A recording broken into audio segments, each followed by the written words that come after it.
స్థానిక సంస్థల ఎన్నికలకు కాంగ్రెస్ పార్టీ సమాయత్తమవుతోంది. నిజామాబాద్ జిల్లాలో నియోజకవర్గాల వారీగా కార్యకర్తల సమావేశాలు నిర్వహించింది. ఆర్మూర్ నియోజకవర్గంలో కేడర్ ఎన్నికలకు సిద్ధంగా ఉందని అసెంబ్లీ ఇన్ఛార్జ్ వినయ్ కుమార్ రెడ్డి చెప్పారు. రేవంత్ రెడ్డి సారథ్యంలోని కాంగ్రెస్ ప్రభుత్వం ప్రజారంజక పాలన అందిస్తుందని అన్నారు. బీజేపీ ఎమ్మెల్యే రాకేష్ రెడ్డి మాటలే తప్ప చేతలు లేవని బీఆర్ఎస్ మాజీ ఎమ్మెల్యే జీవన్ రెడ్డి ఖేల్కతమైందని అంటున్న విజయ్ కుమార్ రెడ్డితో మా నిజామాబాద్ ప్రతినిధి Vignesh face to face. Armoor నియోజకవర్గ ఇన్ఛార్జ్ వినయ్ కుమార్ రెడ్డి గారు మనతో పాటు ఉన్నారు. ఆయనతో మాట్లాడదాం. సార్ చెప్పండి, స్థానిక సంస్థల ఎన్నికలు రాబోతున్నాయి అనేది ఒకటి కనిపిస్తుంది. ఎట్లా ప్రిపేర్ అవుతున్నారు, ఎట్లా సిద్ధమవుతున్నారు? ఆల్రెడీ మాకు నియోజకవర్గ స్థాయి మీటింగ్స్ అయిపోయినాయి, మండల స్థాయి మీటింగ్స్ అయిపోయినాయి, గ్రామంలో కమిటీలు వేస్తున్నాం. అట్లనే పార్టీ గతంలో 5 సంవత్సరాలు మాకు ఇన్ఛార్జ్ లేకుండే, దానివల్ల కొన్ని ఇబ్బందులు ఉండే. వివిధ స్థాయి నాయకులు, కొత్త నాయకులను జాయిన్ చేసుకున్నాం. ఎమ్మెల్యే ఎలక్షన్స్ కన్నా రెట్టింపు ఉత్సాహంతో పార్లమెంట్లో 13,000 మెజార్టీ రావడం జరిగింది. అడిషనల్గా మొన్న జరిగిన ఎమ్మెల్సీ ఎలక్షన్లో కూడా 51% కాంగ్రెస్కి వస్తే బీజేపీకి నాకు తెలిసి 3rd పొజిషన్ అనుకుంటే ఆర్మూర్ ప్రాంతంలో అట్లా వర్క్ చేసినాం. ప్రజలు రాష్ట్రంలో కాంగ్రెస్ ప్రభుత్వం ఉంది కనుక తప్పకుండా ఈసారి మెజారిటీ సీట్లు more than 90% అబౌవ్ మనకి అవకాశం ఇస్తారు. ఆర్మూర్ నియోజకవర్గంలో ఎట్లాంటి అభివృద్ధి కార్యక్రమాలు జరుగుతున్నాయి? ఈ మధ్యలో ఏం నిధులు వచ్చినాయి, ఎట్లాంటి కార్యక్రమాలు చేస్తున్నారు? ఆల్రెడీ ఇప్పటికే సుమారు 200 కోట్ల నిధుల వరకు గతంలో ఉన్న టెండర్ ప్రాసెస్ అయిపోయినాయి. దాన్ని మళ్ళీ రీటెండరింగ్ చేయించినాం. కొంత టీఎఫ్ఐడిసి ఇప్పటికే 50 కోట్ల నిధులు తీసుకొచ్చినాం. వార్డుల ఏమేమి అభివృద్ధి చేయాలనో మేము ప్రజాపాలనలో ప్లస్ జై బాపు జై భీమ్ జై సంవిధాన్ కార్యక్రమంలో వార్డు పోయినాం. ఎక్కడ ఏ సమస్యలు అవన్నీ కూడా తీసుకున్నాం. ప్రతి వార్డుల రోడ్స్ కానీ డ్రైనేజ్ కానీ వ్యవస్థ ఏమేమి ఉంది, ఏం కావాలనేది తీసుకోవడం జరిగింది. సుమారు ఇప్పటికే టెండర్ ప్రాసెస్ జరుగుతున్నాయి. ఇక్కడ మినీ ట్యాంక్ బండ్ కూడా డెవలప్ చేస్తున్నాం.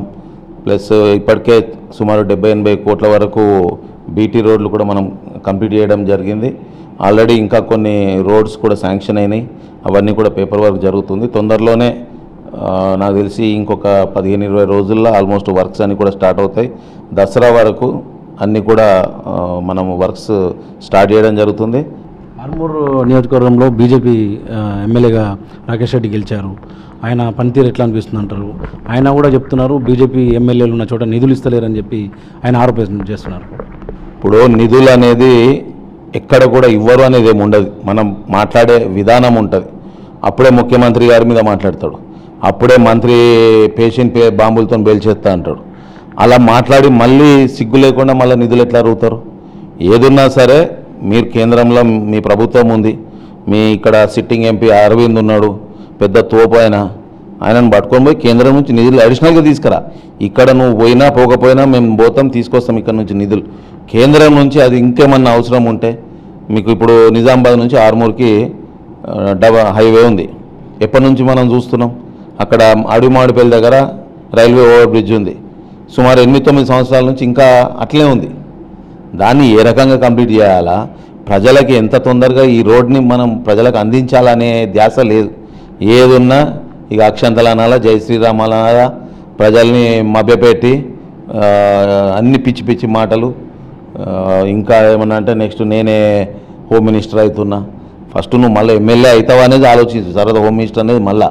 ఇక అది వదిలేసి మనం ఏదైతే నిధులు తీసుకొచ్చి మనం పనిచేస్తున్నామో దాన్ని పట్టుకొని నేనే తీసుకొచ్చినా, నేనే లెటర్ ఇచ్చినా అని మాట్లాడతాడు. ఇప్పుడు ఈయన ఎమ్మెల్యే ఉన్నాడు, అవకాశం అనేది ప్రతి ఒక్కరికి. గతంలో టీఆర్ఎస్ ప్రభుత్వంలో ఏముండే, ఓన్లీ టీఆర్ఎస్ వాళ్ళే మాట్లాడుతుండే, అపోజిషన్ ఎవరు కూడా మాట్లాడే అవకాశం లేకుండే. కానీ మన ప్రభుత్వంలో ప్రజాపాలనలో ఏం జరుగుతుందంటే అందరికీ అవకాశం ఎక్కువ ఇచ్చి, ఈ అవసరమైతే ఇంకా అపోజిషన్ పార్టీ వాళ్ళకి ఎక్కువ ఇచ్చి సమస్యలు ఏమో తెలుసుకొని దానికి సంబంధించిన కార్యాచరణ చేయడం అనేది మన ప్రభుత్వం చేస్తున్నది. అందులో భాగంగా ముఖ్యమైన ఈయన ఇయ్యగానే ఇక ఏముండదు, అక్కడ పోయి ఆర్మూర్లో నాకు అవకాశం ఇస్తలేరు, ఆర్మూర్ ఇట్లయితుంది. ఒకటి మనకి 0 అవర్ అని ఉంటుంది. 0 అవర్ అనేది ప్రధాన సమస్యలు తీసుకొని ఏం మాట్లాడాలనేది మాట్లాడాలి. అక్కడ పోయి అధ్యక్ష అక్కడ ఇట్లా తిరుగుతున్నారు, అక్కడ కాంగ్రెస్ వాళ్ళు తిరుగుతున్నారు, నీకెందుకు, నువ్వు తిరుగు చేసుకో, రోజు ఉండు, ఇక్కడే ఉండి ఏమున్నాయో ప్రజల సమస్యలు నువ్వు ఆల్రెడీ హామీలు ఇచ్చినవి ఉన్నాయి. గ్రామానికి 10 ఇండ్లు లేనోనికి కట్టిస్తా అన్నాడు.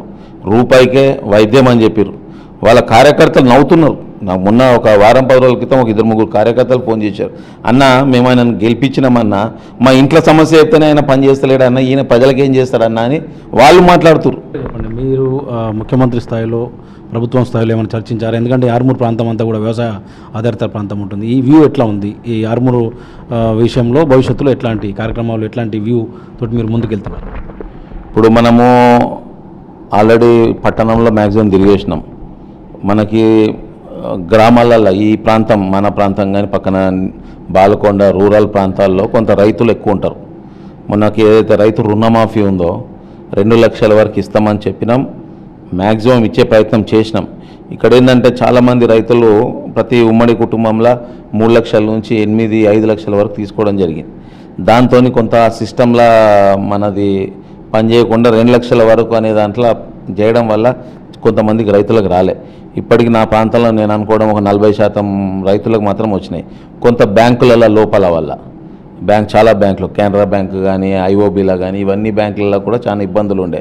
అట్లా మనం కూడా ఇప్పటివరకు అన్నీ తీసుకొని పెట్టుకున్నాం. ఏ గ్రామాల నుంచి ఎంతమందికి ఇచ్చేది ఉందని తీసుకొని పెట్టుకున్నాం. ఆల్రెడీ మా ఇన్ఛార్జ్ మంత్రి గారు ఉన్నారు జూపల్లి కృష్ణారావు గారితో కానీ, మా పిసిసి అధ్యక్షులు మహేష్ అన్నతో కానీ ఆల్రెడీ ముఖ్యమంత్రి గారికి 3-4 సార్లు చెప్పినాం.